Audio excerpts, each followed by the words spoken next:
Hello my dear students, welcome back to our YouTube channel. तो students start करेंगे NEP semester 6 और उसका important question. तो देखो आज हम लोग जो डिस्कस करने वाले हैं वो advance accounting auditing paper number 7 जिसको हम लोग बोलते हैं सिर्फ ऑडिटिंग का सब्जेक्ट। ठीक है, तो ऑडिटिंग सब्जेक्ट का इंपॉर्टेंट जो आपकी एग्जाम अभी होने वाली उसके लिए हम लोग आपको प्रोवाइड कर रहे हैं। देखो जितने इंपॉर्टेंट मैं दे रहा हूं आपको उतने तो पढ़ना ही है अच्छे से। इसके अलावा अगर आपकी कोई इंटरनल एग्जाम है या आपके असाइनमेंट में जो क्वेश्चन है वो भी आप एक बार देख लो, ताकि वहां से भी अगर एक या दो क्वेश्चन भी अगर आपके आते हैं तो आपका भला हो जाएगा। और देखो इस बार हम लोग गुजराती मीडियम के अंदर भी सारे कोर्सेज स्टार्ट कर दिए और हमारे गुजराती मीडियम के भी सारे इंपॉर्टेंट क्वेश्चन भी आपको साथ साथ में इंग्लिश के साथ साथ ही मिल जाए। तो जो गुजराती मीडियम के स्टूडेंट्स हमको बार बार रिक्वेस्ट कर रहे थे उनका भी एक बार हम लोगों ने इस बार पूरा ध्यान रखा है। ओके, तो चलिए देखते हैं। सबसे पहले आपके शॉर्ट क्वेश्चन जो है उसमें सबसे इंपॉर्टेंट क्वेश्चन है जो बहुत बार यूनिवर्सिटी पूछ चुकी है, तो मैं ऐसा सोचता हूं कि शायद इस बार भी ये सवाल पूछ ही ले। ठीक है, who is required to get tax audit? Tax audit कौन करवाता? ठीक है, तो आप एक बार अच्छे से इसको पढ़ लो। टैक्स ऑडिट वाला चैप्टर जो है आपका ऑडिट का लास्ट उसमें आपको मिल जाएगा और ये मैंने पढ़ाया भी है। ठीक है, आपको state 4 points of difference between the tax audit and financial audit. देखो नॉर्मली तो आपको जो ये डिफरेंस जो है ना वो बड़े टॉपिक में पूछते हैं। ठीक है, हो सकता है शॉर्ट नोट वाले टॉपिक में भी आपको डिफरेंस पूछ ले, लेकिन कभी कभी देखा जाता है कि दो दो मार्क्स के लिए भी आपको कोई भी डिफरेंस पूछ सकते हैं। तो डिफरेंस सारे तैयार कर लो, कहीं ना कहीं एक डिफरेंस लॉन्ग क्वेश्चन में आ जाता है, एक डिफरेंस शॉर्ट क्वेश्चन में आ जाता है।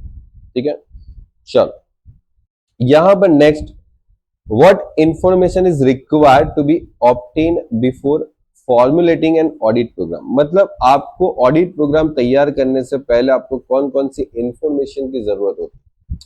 तो बहुत अच्छा पॉइंट है और ये सवाल लॉन्ग क्वेश्चन में भी कभी कभी पूछते हैं। ठीक है, 7 मार्क्स में, 8 मार्क्स में। चलिए, state the effect of the over valuation of profit. अब देखो यहां पर आप ओवर वैल्यूएशन पढ़ रहे हो ना, तो आप साथ साथ में अंडर वैल्यूएशन भी पढ़ लो। ओके, ये ओवर वैल्यूएशन के साथ साथ अंडर वैल्यूएशन भी पढ़ लो कि आप अपने प्रॉफिट को ज्यादा दिखाते हो या अपने प्रॉफिट को कम दिखाते हो। ठीक है, उससे क्या क्या इफेक्ट होती है वो आप एक बार पढ़ लो अच्छे से। उसके बाद explain the meaning of audit certificate. ठीक है, characteristics of the good audit report. अच्छे ऑडिट रिपोर्ट का क्या कैरेक्टरिस्टिक्स है? और एक मोस्ट इंपोर्टेंट नेक्स्ट क्वेश्चन जिसकी मैं बात करूंगा, state the qualification of for the auditor as per the companies act 2013। पहला चैप्टर है, अच्छे से पढ़ना है। Qualification of auditor and disqualification of auditor पूछेंगे, यहां से कुछ ना कुछ पूछेंगे। और एक दूसरा मोस्ट इंपोर्टेंट क्वेश्चन है, what is divisible profit, what is investigation, ये भी अच्छा क्वेश्चन है, and what is audit programme.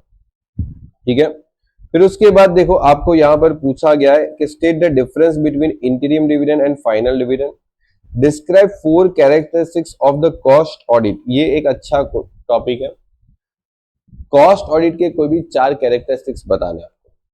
ठीक है, और देखो ये दिखो जाएगा ना, तो इसमें कैरेक्टरिस्टिक्स बहुत ज्यादा है, तो आपको इसी तरीके से जो लॉन्ग क्वेश्चन के जो ज्यादा टॉपिक होते हैं उसको शॉर्ट शॉर्ट क्वेश्चन में भी पूछते हैं 2-2 मार्क्स के लिए। ठीक है, एडवांटेजेस है, किसी के कैरेक्टरिस्टिक्स है, वो सब चीज। चलिए आगे, under which circumstances a retiring auditor is to be reappointed. देखो ध्यान रखना, नॉट टू बी रीअपॉइंटेड ऐसा भी पूछ सकते हैं, under which circumstances retiring auditor is to be reappointed. यहां पर नॉट टू बी रीअपॉइंटेड। ठीक है, तो दोनों सवाल, दोनों टॉपिक अच्छे से समझ के जाओ। State the procedure for removing the auditor, ये एक अच्छा टॉपिक है, आप एक बार अच्छे से कर लो। और so the types of the liability of the companies auditor, तो कंपनीज ऑडिटर्स की जो लायबिलिटीज होती है उसके टाइप्स आपको बताना।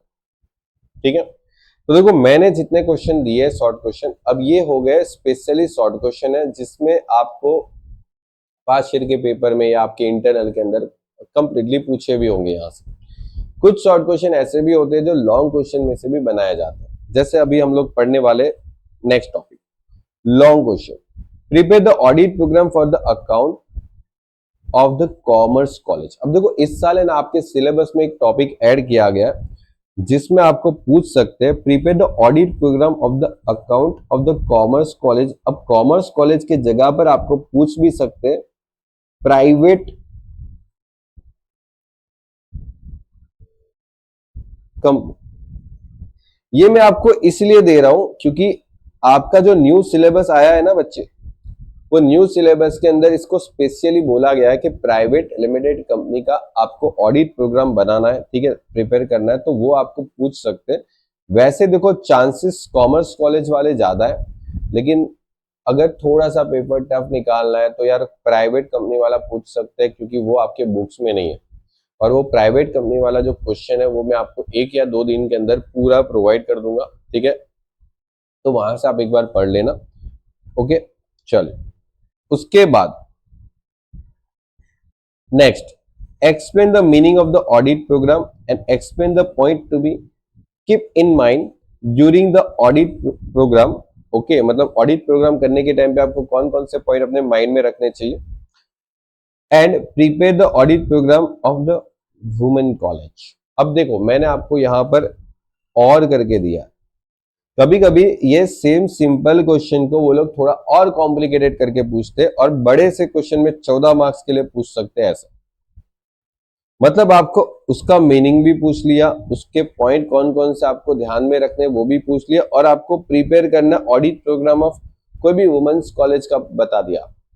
अब यहां पर कोई भी कॉमर्स कॉलेज का भी बोल सकते हैं, कोई यूनिवर्सिटी का भी दे सकते हैं, जैसे कोई एजुकेशन इंस्टीट्यूट, कोई भी स्कूल, जैसे मैं यहाँ पर आपको बता देता हूँ, जैसे आपको यहाँ पर कोई भी यूनिवर्सिटी का भी पूछ सकते हैं, ठीक है, कोई स्कूल का भी पूछ सकते हैं, या कोई एजुकेशनल इंस्टीट्यूट का पूछ सकते हैं, किसी का भी पूछ सकते हैं, ठीक है। सब में लिखना एक जैसा ही होता है, बस थोड़ा सा चेंजेस करना है, ये मैंने आपको समझाया था कैसे करना।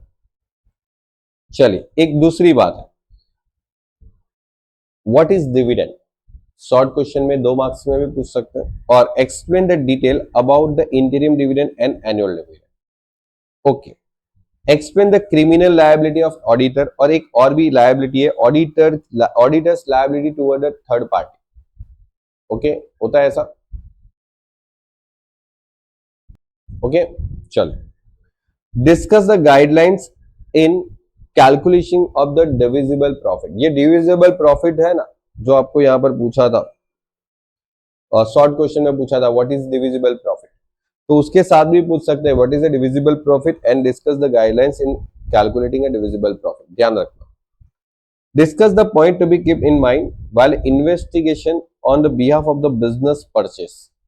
और यहां पर बिजनेस परचेस के जगह पर आपको सस्पेक्टेड फ्रॉड वाला टॉपिक भी आता है। बिजनेस परचेस के जगह पर ऑप्शन में कभी कभी सस्पेक्टेड फ्रॉड वाला टॉपिक भी आता है, लेकिन बिजनेस परचेस में मानता हूं इस साल थोड़ा सा इंपॉर्टेंट रहेगा। ओके, फिर उसके बाद next topic, state the disqualification of the auditor. Okay, देखो क्वालिफिकेशन डिस्क्वालिफिकेशन अच्छे से पढ़ो ऑडिटर का, और उसके साथ साथ ऑडिटर का अपॉइंटमेंट रिमूवल ये भी अच्छे से पढ़ो। तो provision relating to the removal of the auditor as a company act 2013 and prohibit service for the auditor. अगर ऐसा कोई सवाल आता है ना तो इसमें 14 मार्क्स का पूछने का चांसेस है, क्योंकि इसमें सब आ गया। आप चेक करो, डिस्क्वालिफिकेशन आ गया, उसके प्रोविजन रिलेटिंग टू रिमूवल आ गया, प्रोहिबिट सर्विस आ गया।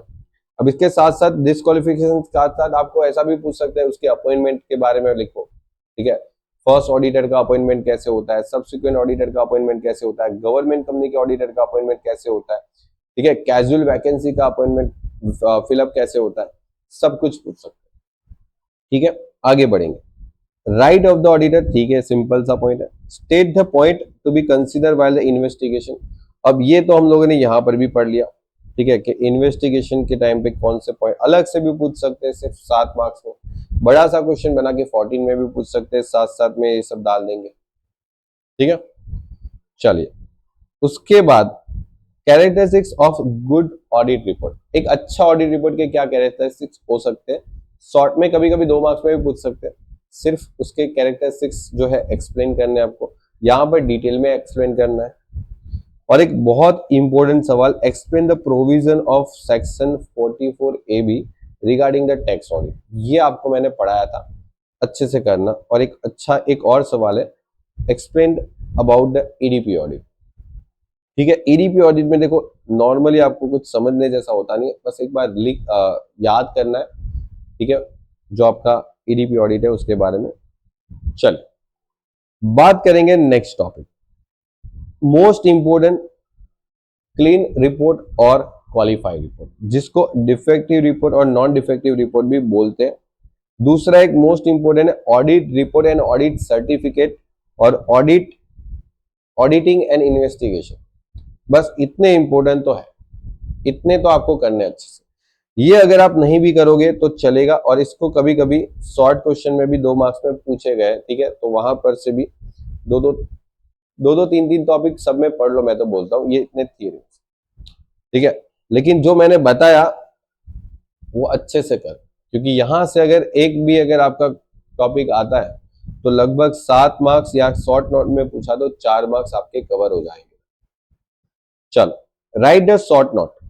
शॉर्ट नोट में देखो अगेन वापस वही आ गया, डिस्क्वालिफिकेशन ऑफ द ऑडिटर। ठीक है, जो हमने आगे भी पढ़ा था, तो कोई नया नहीं है। शॉर्ट नोट में डिस्क्वालिफिकेशन भी पूछ सकते हैं, या तो ऐसे 2 मार्क्स में भी पूछ सकते हैं कि कोई भी 2 डिस्क्वालिफिकेशन बताओ ऑडिटर का। ठीक है, तो बता रहा हूं ना, लॉन्ग में से भी शॉर्ट बना सकते हैं। चलो आगे, duty of the auditor regarding the divisible profit. Divisible profit के रिगार्डिंग ऑडिटर्स का क्या ड्यूटी है? Right of the auditor. ठीक है, फिर आता है matter to be keep in mind by the auditor while preparing the report. जब रिपोर्ट बनाएंगे तब ऑडिटर को अपने माइंड में कौन कौन से पॉइंट रखने चाहिए। Prohibit service for the auditor और provision of the companies act 2013 regarding the distribution of the dividend. ये मेरे को लगता है थोड़ा इंपॉर्टेंट टॉपिक है। ठीक है, अच्छे से कर लेना। बाकी देखो मैंने जितना दिया था वो इंपॉर्टेंट ही है, और कौन कौन से टॉपिक पे ज्यादा आपको ध्यान देना है वो भी मैंने आपको बताया। तो अच्छे से इन सभी टॉपिक को तैयार कर लो। ओके, तो अगर आप इतना अच्छे से तैयार करते हो तो मेरे ख्याल से पास तो एकदम अच्छे से हो जाओगे। दूसरी बात, अगर इसको अच्छे से तैयार करके अगर आप एग्जाम में लिख पाते हो तो आपके मार्क्स 30 से अब तो आ ही जाएंगे। ठीक है, और अच्छा लिखते हो ना तो मैं मानता हूं 40 प्लस भी जाते हैं। अब ऑडिट में 40 प्लस लाना थोड़ा मुश्किल होता है, लेकिन देखो सेमेस्टर 5 में ऐसे भी स्टूडेंट है जिसने ऑडिट में 40 प्लस लेके आए हैं। ठीक है, तो मार्क्स देते हैं, डिपेंड करता है कि आप वहां पर जाके कितना प्रॉपर तरीके से लिख के आते हो। हाँ, अगर सिर्फ गप्पे मारोगे तो फिर तो पास होने तक ही मार्क्स देते हैं। ठीक है, और वो भी शायद कभी कभी ना मिले, क्योंकि कुछ स्टूडेंट के जब आंसर शीट देखे जाते हैं ना तो पता चलता है कि उसने उस टॉपिक के रिलेटेबल तक दूर दूर तक नहीं लिखा, या तो आप जब लिखते हो ना तभी पता चल जाता है कि आपने शायद ये टॉपिक पढ़ा ही नहीं है, बस आप ऊपर ऊपर से वर्डिंग देख के फिर फेंक रहे हो। तो ऐसे लिखोगे तो मार्क्स तो नहीं मिलेंगे। अच्छे से तैयार करो हर टॉपिक को, और फिर एग्जाम में उसको अच्छे से इंप्लीमेंट करो। अच्छी हैंड राइटिंग लिखो। ठीक है, मैं ऐसा भी नहीं बोलता हूँ बहुत सुंदर हैंड राइटिंग होगी तभी मार्क्स देंगे। मैं ऐसे भी स्टूडेंट को जानता हूँ जिसके हैंड राइटिंग बहुत खराब है, इतने अच्छे भी नहीं है, फिर भी उसके मार्क्स अच्छे खासे 30-35 प्लस आ रहे हैं। ठीक है, तो मेन चीज है आपके हैंड राइटिंग ऐसे होनी चाहिए जो रीडेबल हो, सामने वालों को रीड करके पता लगना चाहिए कि भाई आपने क्या लिखा है। सिंपल सी बात। ओके, चलिए तो फिर मिलते हैं नेक्स्ट लेक्चर में, हम लोग आगे के इंपोर्टेंट डिस्कस करेंगे। गुड बाय और टेक केयर।